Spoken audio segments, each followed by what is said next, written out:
You knew better and you did it anyway. Don't worry, we all been there. Well, not all of us, but I've been there. I've done it. But that's alright. It's in the rearview mirror. We're going to leave that in the past. We're going to end that chapter. We're going to hopefully start a new one here. And with the help of this video, hopefully, we can get that going.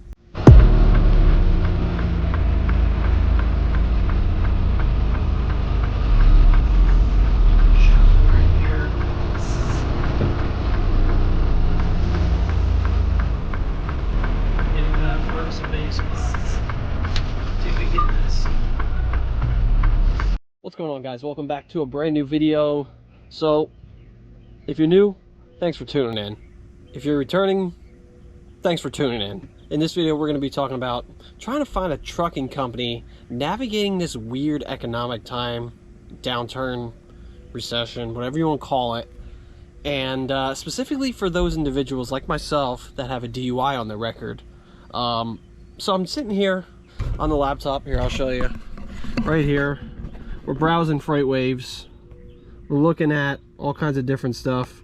We're looking at all kinds of different places to like look for trucking jobs and shit. And you know, I have enough experience. I know who's decent and who isn't. But the problem is, if you're trying to find something that, or somebody that'll accept you with a DUI, your options are pretty limited. And well, that's what we're going to talk about in this video here. So I left my last trucking company that actually took me with a DUI on my record. At my time of hire, they got my application approved even though I was like 2 years removed from a DUI. And they got me, you know, approved, and I worked there for like 2.5 years. They no longer do that.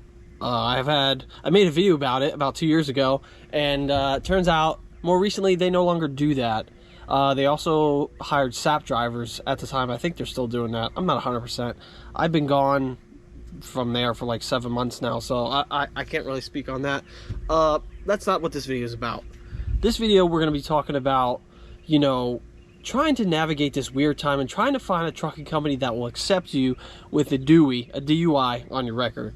And I'm kind of going through that right now. So in my last video, I talked about how I left that last company. And if you need all the details on that, please feel free to go check out that video. It explains everything. And I'm not really going to get into that in this video. But in this video specifically, like I said, we're going to be talking about how we're kind of getting through this and trying to find a trucking company, especially in this weird kind of time. I'm feeling optimistic. You know, I got some applications in, and, you know, watching the latest technology and, you know, different people that are more educated about it than myself. Hopefully, you know, 2024, you know, into these next couple quarters are going to be better than the first couple. But that's, you know, I'm not an expert in, you know, economic analysis or anything like that, but I'm just optimistic, and I'm trying to educate myself to get a better idea of what's going on and what the future might look like. So with all that being said, yeah, so I've been kind of browsing around, and I got some applications in at some different places, but the problem is, you know, with a DUI on your record, it might as well be like reckless or careless driving. Like, it's just impossible to be insured. And we all know ultimately the insurance companies that the trucking companies have are pretty much who make up who they hire and who they don't. Every trucking company would love to hire every Tom, Dick, and Harry, but if you got a Dewey on your record, you know, it makes you a lot harder to insure, even though you might be the most professional, best driver, safest, no accidents or anything like that, because on your record you have a Dewey. Now you're a big risk, you're a big liability. So, you know, they kind of dictate, the insurance companies kind of dictate about who's going to get a job and who isn't. And unfortunately, that's the name of the game in this realm. But we already knew that. That's why we're here, to see, you know, who will take us and who won't. My last company did take me, like I said, with just shy of 2 years removed from my DUI. Personal vehicle, mind you. In my specific example, was a personal vehicle. Wasn't in a commercial, not in a CMV. It was my first offense. It was on off-duty, Easter weekend. Yeah, it's just, you know, as CDL holders, you can open a beer and sniff it and probably be over our legal limit, but that's besides the point. It happened. You know, it screwed me for a while, and it's kind of, you know, fast forward, it's been over 5 years since the date of offense, but some companies like to do what's called they go by the date of conviction. So fast forward, my date of conviction was, like 9-10 months after my DUI actually happened. So some companies like to go after that, I'm finding out, and some will just go by date of offense. I don't know, it's kind of hit or miss. Again, might be up to the insurance companies, whoever's looking at it, the recruiters or the higher ups of management in these places, but I really don't know. Everybody seems to be a little bit different is what I'm finding, but I'm trying to just figure this out as I go along, because now, I've been out of work for a couple of months now. Ultimately, I didn't really want to go back to trucking, even though I have tons of experience, years. I'm kind of looking to do something different, just because I recently moved from Pennsylvania to South Carolina, and I live where it's a lot nicer than where I lived before, so I'd like to be around here and enjoy it, but it is what it is. Again, with the economy and the way things are, it's just, and plus the cost of living, the change from living up north to down south now, the cost of living and the wages being paid is a little bit different. But anyway, I say all that to say, I'm getting back into looking at trucking jobs now. So, wasn't my first choice, but it's where we're at, and, I'm okay with it. It just, again, it wasn't my first choice, but with all that being said, yeah, so I've been looking around different places, different websites, and I've been trying to scour and look and see, which places will hire me. A lot of places will say at least 5 years, but is that from date of conviction? Is that from, date of offense? Whatever. So I need some help.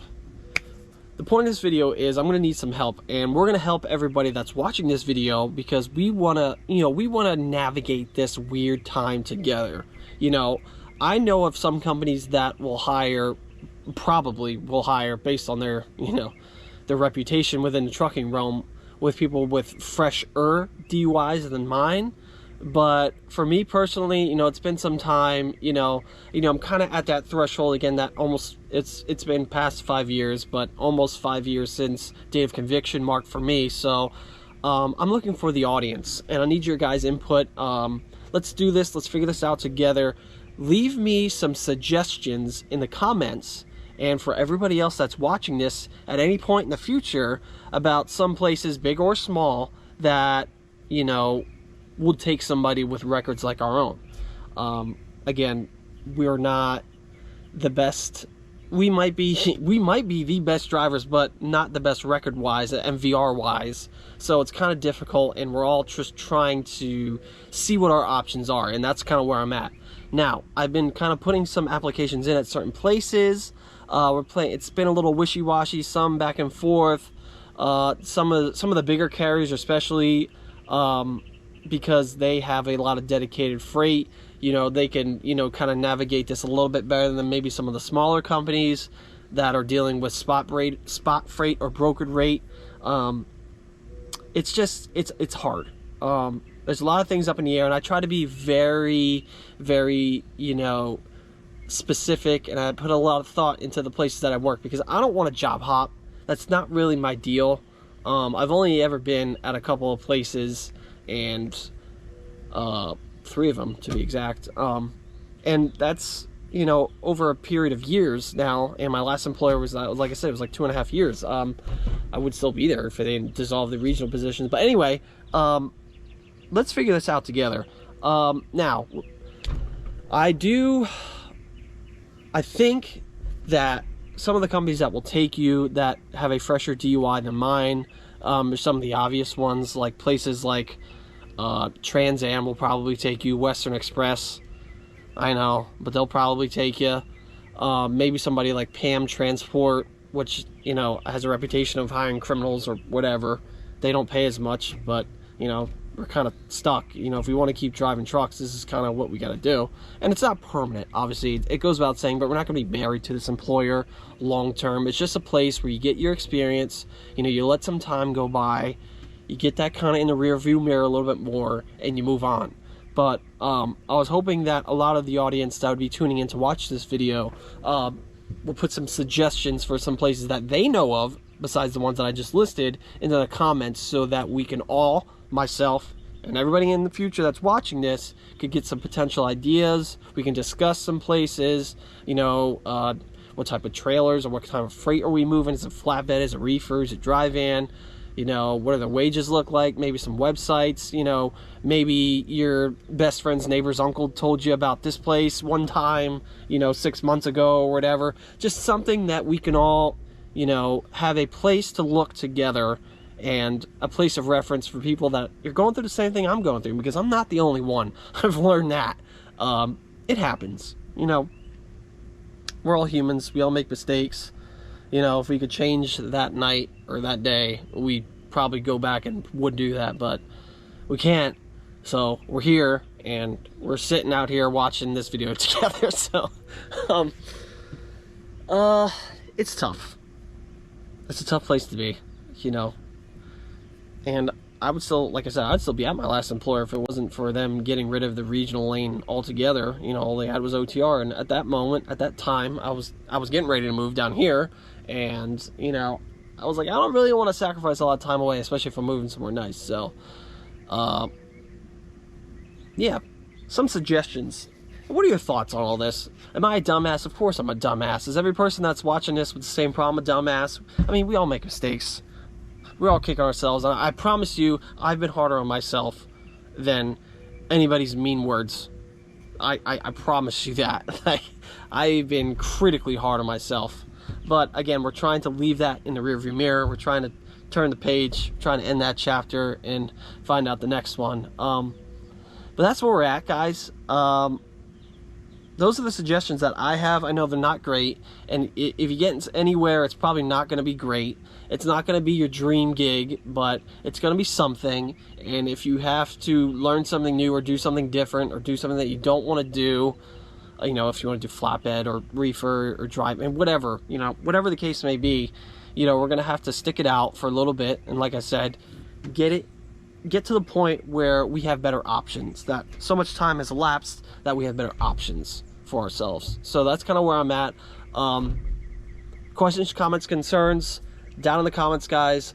Thank you all so much in advance. Appreciate you tuning in. If you like this kind of content, consider subscribing. I make a lot of trucking related content. But that's all I got for this video, guys. Thank you so much for watching. Like, comment, subscribe, share, all that shit, and we'll catch you in the next one. Talk soon. Peace.